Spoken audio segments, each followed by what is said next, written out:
for instance, with La Chair, she plays the comedy part, and sometimes it's quite physical.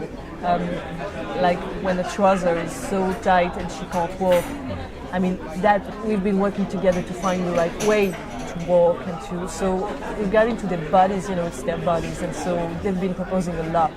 But as for the dialogue, it's been really fully respected. But there's not much dialogue in the movie anyway.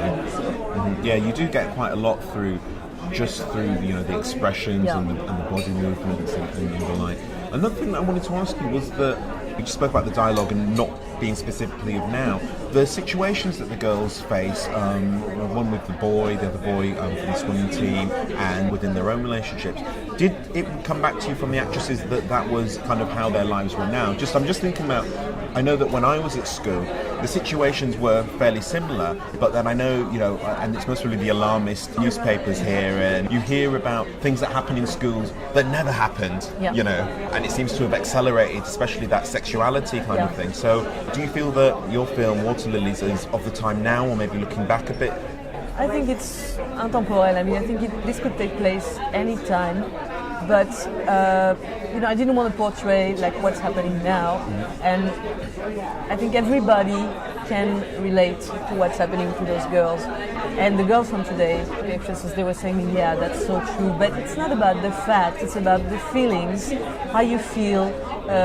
It's about how desire burns and its birth and everything. So I think that's pretty much the same since beginning of mankind, Yeah. But the behaviors, the specific behaviors, I think they change since, they keep changing all the time. And sometimes it goes further than before, sometimes it doesn't, So that's why I didn't want to relate on nowadays, because I think there's still something common to every attitude, and that's the feelings, the emotions. And I think it's fair to the reality of feelings, but the facts I'm portraying, they are not happening every day. I mean, a girl who deflorates another girl, that's something quite bigger than life. I mean, it must happen, but it's not like. So there's a lot of fiction also, and invention to convey classical feelings and emotions. Mm-hmm. Water Lilies is all kind of framed within this synchronized swimming. Yeah. Why synchronized swimming? And also, from a practical point of view, your first film set mainly in a swimming pool, that sounds like a bit of a nightmare with setups. It is. It's the last time I'm shooting in a swimming pool. Oh my God. Open to the public in the summer. It was terrible. Well, the thing is, about synchronized swimming, the thing that made me think about synchronized swimming is a memory, because when I was 15 I went to a synchronized swimming exhibition. I was so moved by it and really got me all confused. I really thought I should have done this, I should be a synchronized swimmer. Well, it's the things you feel when you're a teenager, and I always thought that was quite emblematic of the things you feel at that age. So, and it was so absurd, so I picked that up, and then I got really, and visually I was really fascinated by synchronized swimming, and as a director I really wanted to shoot that.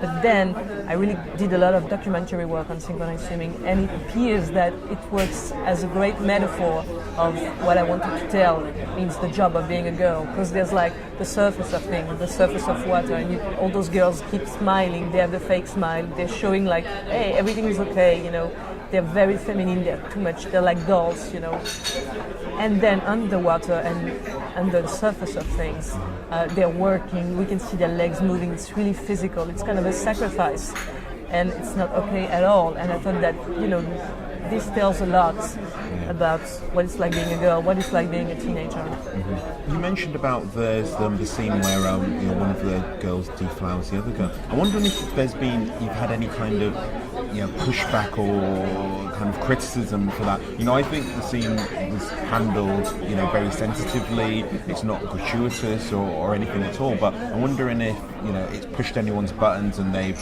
kind of maybe not attacked you, but have criticised you for portraying it. Well, nobody talks about that scene. It's like it doesn't exist. Whether it's the audience or whether it's the press, nobody ever mentions that scene. Because I thought everybody was going to ask me about that and criticize it and ask why and everything, and why there's no blood on the sheet and why da. But people were extremely silent about this, and I was wondering, is that scene in the movie or what? Because So I had no frontal accusation regarding that scene.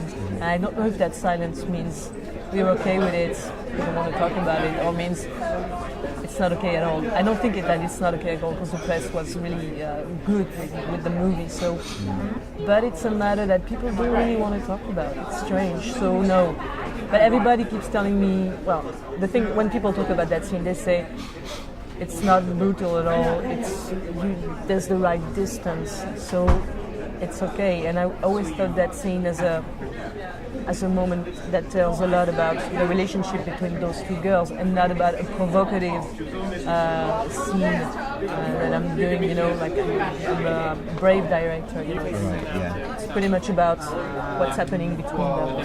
Yeah. I know that you mentioned that your next kind of project isn't for you. You're writing for a friend, or you're writing a sci-fi script, which seems a massive departure from Water Lilies. Yeah. I really enjoy writing about everything, and I like the genre movies also very much. That's why I enjoy being a screenwriter, you know, because you can take stories of the others, whether they are quite intimate or they are like sci-fi horror movies. So yeah, I hope this is going to work. I hope we're going to do this. Is there anything that you're thinking of for yourself in your confused screenwriter-director hat? Well, I'm thinking about something completely different. I'm really interested in comedy, and I would really like to do a comedy that keeps the auteur way of producing and thinking, but in order to make people laugh and think, you know. So it's tricky, and it's something that's very hard to write, so I think it might take a while. Well, thank you for joining us here on Director's Notes. I really enjoyed Water Lilies and look forward to the sci-fi and the comedy whenever they make it. Thanks. Thanks a lot. Bye-bye. Bye. Thanks for joining us here on the Cine-City podcast. Visit www.cine-city.co.uk to view or download this year's full programme, book tickets and receive up-to-the-minute festival news. You can also subscribe to the podcast while you're there to make sure you never miss an episode. The Cine-City podcast is created in association with Director's Notes, the weekly film podcast dedicated to the what, how and why of independent filmmaking. Find it at directorsnotes.com.